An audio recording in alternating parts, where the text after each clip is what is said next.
The Secret Shortcut, written and illustrated by Mark Teague. Mark Teague is a pretty famous author, and he's illustrated and written many different books.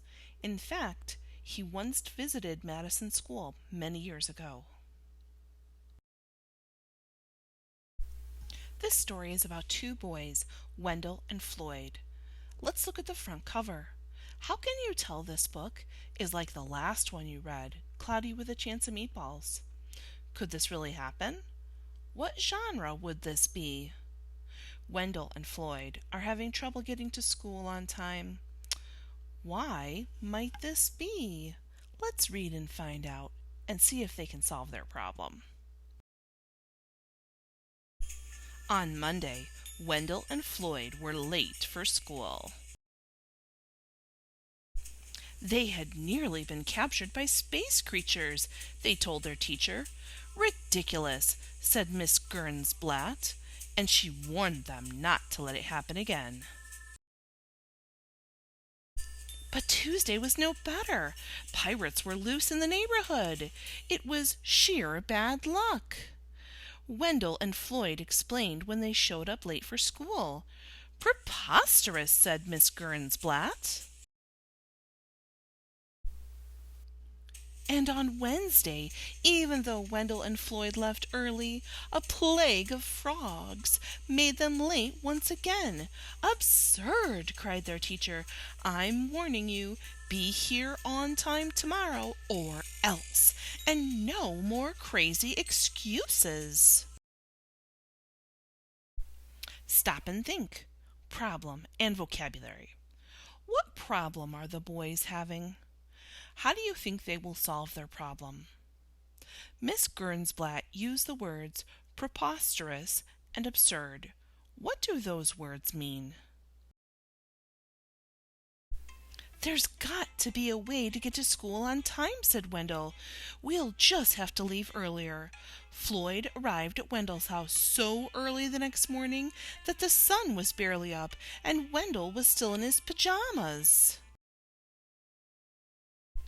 I've got an idea, said Wendell, as he quickly got dressed. We'll follow my secret shortcut and get to school even sooner. Shortcut, said Floyd.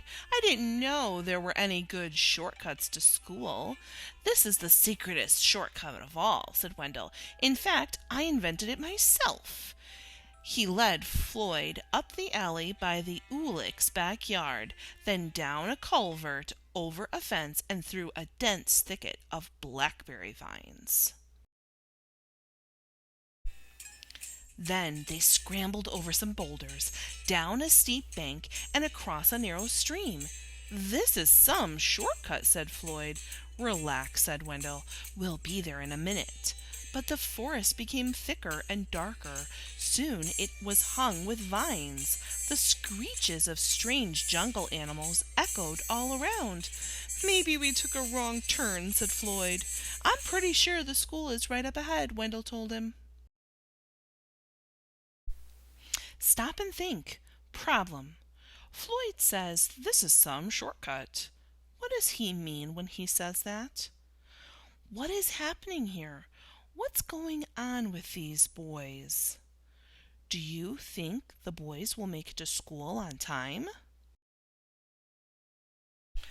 But the jungle only grew wilder, and when the boys finally came to a trail, it didn't lead straight to the school as they had hoped. Instead, it meandered through quicksand swamps and past large sleeping crocodiles. And across a deep, rocky gorge. It began to get late. This is going to be hard to explain, said Floyd. They stood in a small clearing. I have an idea, said Wendell. We'll climb a tree and see if we can spot the school.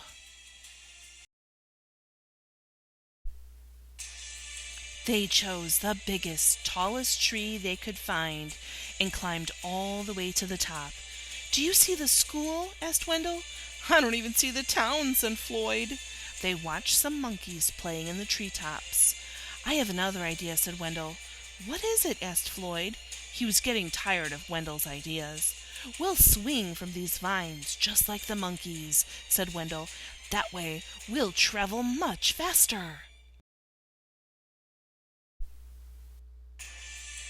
Soon they were swinging from vine to vine. "This isn't bad," shouted Floyd. "I'll bet we're making good time." "I knew this shortcut would work out," Wendell crowed. But at that moment, they ran out of vines.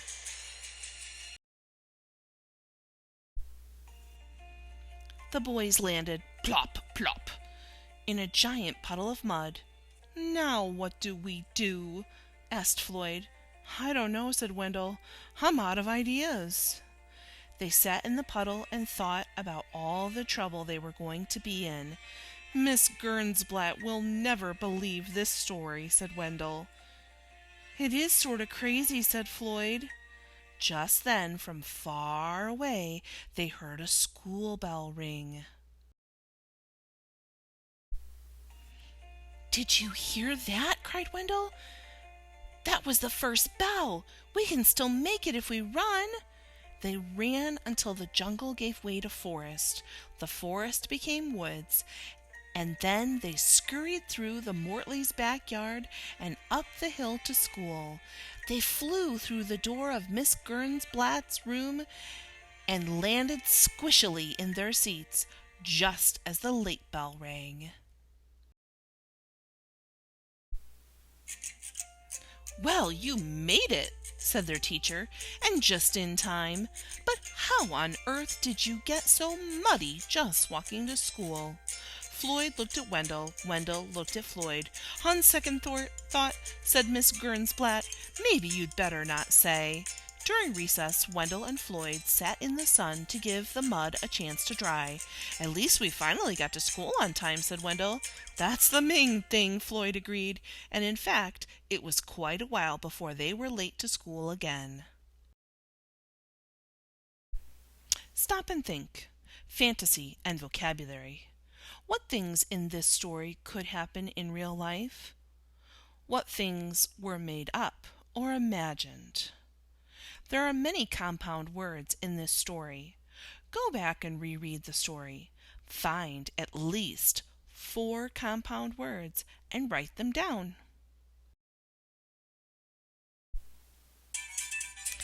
Even so, they never did find a really good shortcut. The end.